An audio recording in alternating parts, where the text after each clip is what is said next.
Hi, friends. I wanted to film an astrological overview for this coming week and some of the major astrological events. This is a really big week. So I'm going to break down the energy in total that I feel like in the invitation of this energy, and then we'll go through the different pieces of this energy that you might be experiencing this week. I hope that this will help us all attune and allow ourselves to receive the energetic invitations of these times. All right, let's dive right in. So, if I had to kind of condense what I feel that the energy of this time is inviting us towards, it's towards a deeper understanding of our creativity. And I don't mean that so much in like what we do as an expression, as far as if we're a painter, a writer, or how we express it at our work, but on a deeper level of how we're living our life authentically and expressing ourselves through this deep genuineness. It's also like the easefulness in which we're just allowing more joy, more play, and more light spiritedness to come through us. I think these times have been trying to liberate the structures and the ways in which maybe we've fallen into patterns based on our past or based on agreements with people, or just the ways in which we've oriented falsely to things in which have diminished our light, diminished our ability to express and be who we're here to be. I truly believe, and this is kind of the lens of evolutionary astrology as well, is that we all are here for a mission, and our mission is to be ourselves, to be exactly how we are in our personality quirks and the ways in which we like to express ourselves and the ways in which we feel free and liberated to be ourselves. And each of us has a unique blueprint for that. And I think these times are inviting us to get closer to what that is, which, in all honesty, can be very vulnerable, because that is the territory of the heart, the place of truly letting you see me for who I am, not who I think you want me to be or how I think society wants me to be, but can you allow others to see you for who you are? Which means that those are all the things that we're good at, and there's all the things we're not good at, and all the ways in which we're showing up and trying to live life.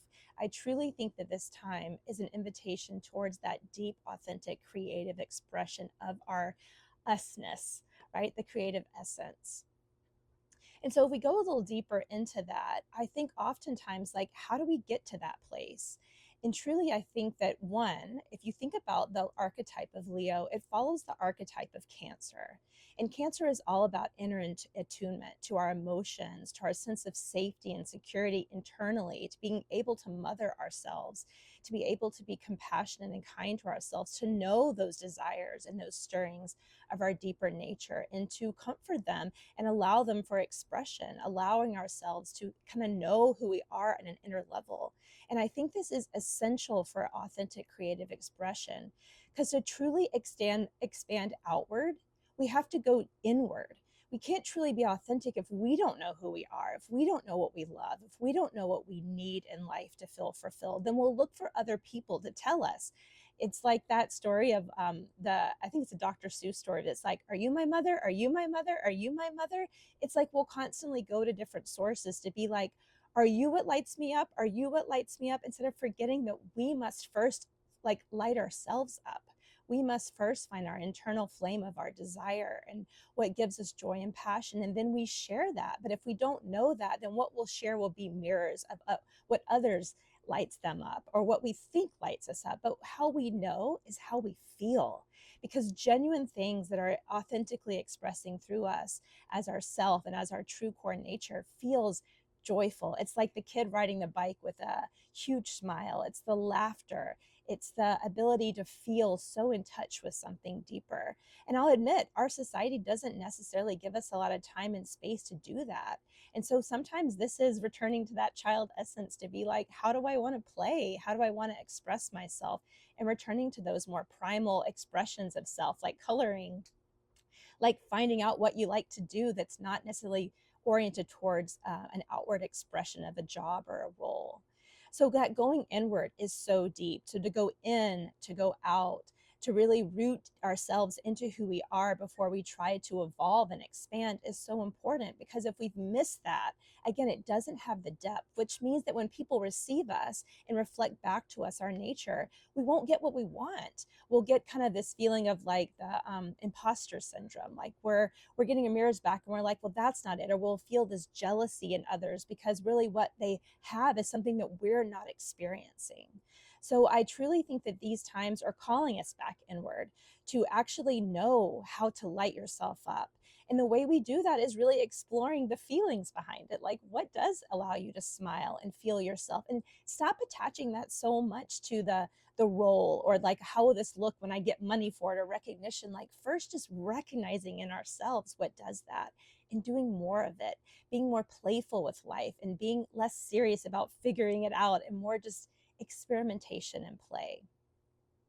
So let's break down a little bit of the nature of this as far as the different points of astrology that are happening. Today is a new moon in 13 degrees Leo. So you can look at your chart and find where 13 degrees Leo falls in your chart to find out where this might be. I'm inviting you to start something new. And a new moon is a time of planting a seed of intention. And because it's in the sign of Leo, we're saying, where do I want to draw in more joy and play and more of that authentic creative expression? And I want to remind you, right, that creative expression, the ease of creativity in this nature is something that's easeful and playful. I like to liken Leo to the adolescent, just this feeling of like recreation and play and joy and doing whatever you please. So a little bit more of like, do what you wanna and don't do what you don't wanna, because those are the ways in which we truly find what we're drawn to. And so a new moon can be a time of opening to more joy, to asking yourself what lights me up and finding those pathways, truly allowing yourself more of that playtime and easefulness of just letting yourself be and enjoy. So these are like a great thing for summer. It's like those summertime activities that just warm your heart. Those are the ways in which we fill ourselves with that energy in which we want to cultivate more of. Right away, we move into Mercury retrograde on Monday, and that will be retrograding for Virgo for a little bit of time and then back into the sign of Leo before it turns direct. And when we have a Mercury retrograde time, I'm not one of those astrologers that say, be wary of all your communications and don't say things or sign contracts. It's not that there's not wisdom in that, but truly a retrograde period is a time of internal reflection. It's a time of slowing down that forward momentum and just reflecting and being more consciously in choice of where we're spending our energy, of looking at the signs ahead of us. If you haven't seen my video on the being environmental, you might check that out, because the environment oftentimes is giving us lots of messages about what's resonating and what's not resonating. So I find that this is a great time to be in relationship with yourself and an inquiry of, what are the things that are working for me? And this is not necessarily a mentally only exercise. This can be a like, how is my body responding to my choices in life? So if you're having like digestion issues, or if you're finding that your body is having a lot of pain or tension, this is a sign that something's not quite right, that the energy, the solar energy, isn't able to move through you. That the fire element of expression might be blocked by some things that are pulling you down or are not resonant. So this would be a great chance, I think, to look at what's serving you, to look at the people that are you're surrounding yourself with. Are they serving you? Are they making you a better version of yourself? Are they reflecting back the mirror that you want to see? And if they're not, instead of blaming the mirror, look internally as to what they're showing you about yourself. It might be a way to look at the way you're spending your time and asking yourself, does the way I spend my time light me up? Does it cause me to have joy and to feel fulfilled? And if it doesn't, this is a great time to maybe say no to some things, or to minimize the time you spend on things, because perhaps that's not serving you. So we can look at our time, our environment that we're spending ourselves in. So maybe you need to get some access to some new environments. So check that out. This is a time just to reflect and, again, notice what's nourishing you, what's allowing you to feel more in touch with you, and what is pulling you away. And again, the things that are good for us, they feel good, right? They feel good when we ingest them. They feel good when we digest them, and they allow us to be better versions of ourselves. That's not to say that things that are painful and that happen that create like awareness aren't good for us too. Everything's good for you. But if you're not getting the mirrors back, or if you're not feeling like you want to feel, then looking to the environment to say, what is the environment showing me? So Mercury retrograde is a time to, again, reflect back on those on the choices that you're making, the direction that you're moving, and being able to pause if you don't know if this is the right place to be going or spending time. I feel like the most potent thing to do is just not do anything around that until I have clarity. And it might take some time to have clarity. So when I don't have clarity, I try to refrain from making major decisions or to continue with things that I don't have to. So if I can just say no to things and be in a place of not knowing for longer, that sometimes helps the clarity come through, right? Because I always like Marie Kondo's filtering system, that if it doesn't light you up, if it's not a full body yes, then let it be a no for now. Let it not be a, well, maybe I'll just keep trying it, because oftentimes that clouds our energy field of filling up with like a lot of neutral things or just very slightly positive or just even slightly negative things. So be willing to filter, to clean out your closets per se, to experiment with refraining from some things, to going back and reflecting on how they feel. And if you're not sure, take a break from them and then try them again. So Mercury retrograde ends at the end of the month, I think around the 28th, and then we'll have our period coming back to where it was direct. So you have the next three and a half weeks to be able to allow yourself some, it's okay to go back and have to revisit decisions that you made or directions that you think you're going, and allow yourself to ebb and flow with that knowing.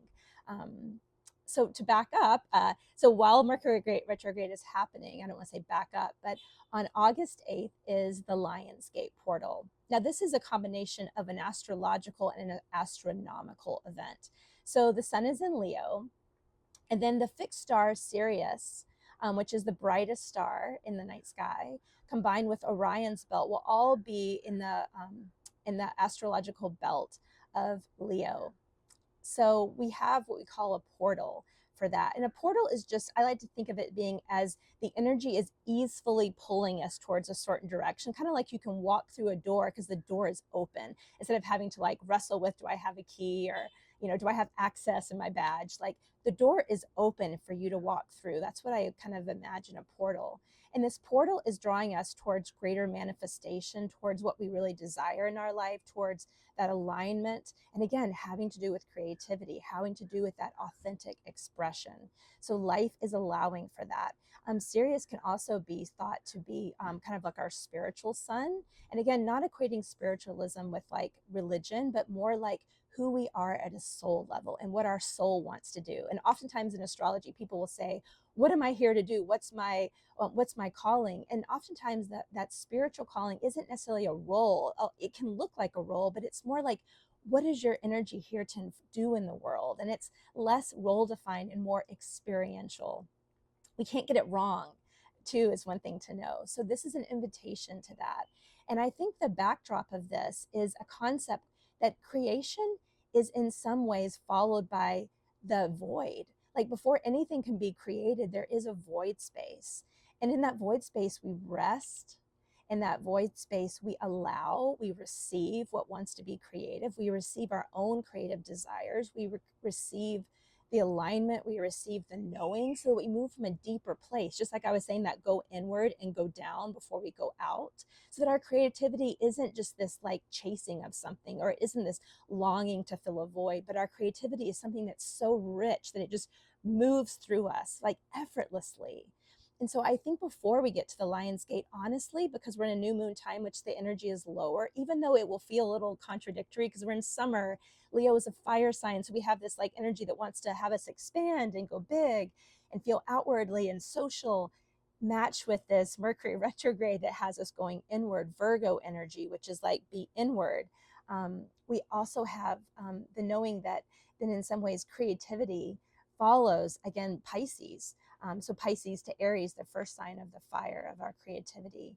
And so I think during these next few days between now and Thursday, rest, restore yourself, return to that Cancer archetype, a little bit of nurturing yourself, and nurture the desires to make sure they're coming from a deep place, so that you're not just moving out of the, I got to do something, or I got this anxiety that needs to be expressed, because sometimes that's just the old stuff burning out. So knowing that creativity, true creativity, is the most easeful expression of all. If there's things that you're forcing to come out or that you feel like are a lot of work, that's not creativity.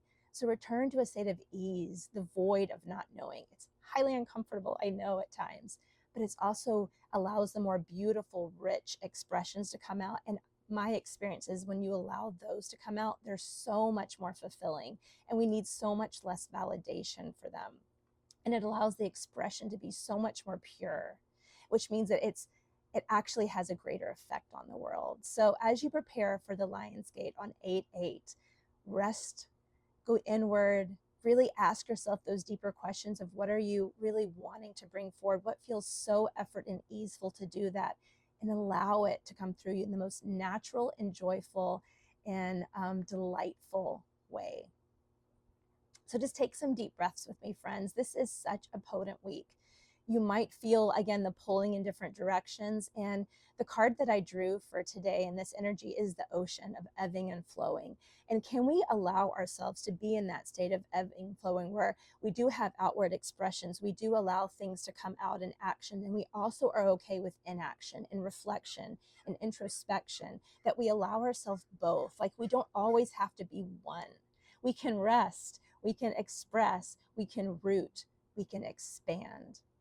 That is truly what I'm sensing and want to share with you for these times. I would love to hear your questions. I would love to have your feedback as far as if you like these videos, if you want more of them, request what you'd like to hear from me, because this is my desire, is to truly express what comes through me, because I love it and I love sharing it, and I love to interact and build community around it. So I'd love to hear from you. So please like and subscribe, ask questions. Also, check out my other videos. I have one for the week that I feel is very astrologically inspired. And also, I have an opportunity at the end of August. If you're feeling the need for some deep support, some deep nurturing of what does want to come through you next, join me in Lanakai for a really special event and message me for more details. Friends, you can stay connected to me by signing up through my newsletter or subscribing and getting access to all these videos. Blessings to you this week. This is a powerful, powerful week. And it's so cool to experience this together. So connect to the energy in your heart and know that we're all connected in this place of the heart, this place of really opening to what wants to pour through us. Blessings, and I'll talk to you soon.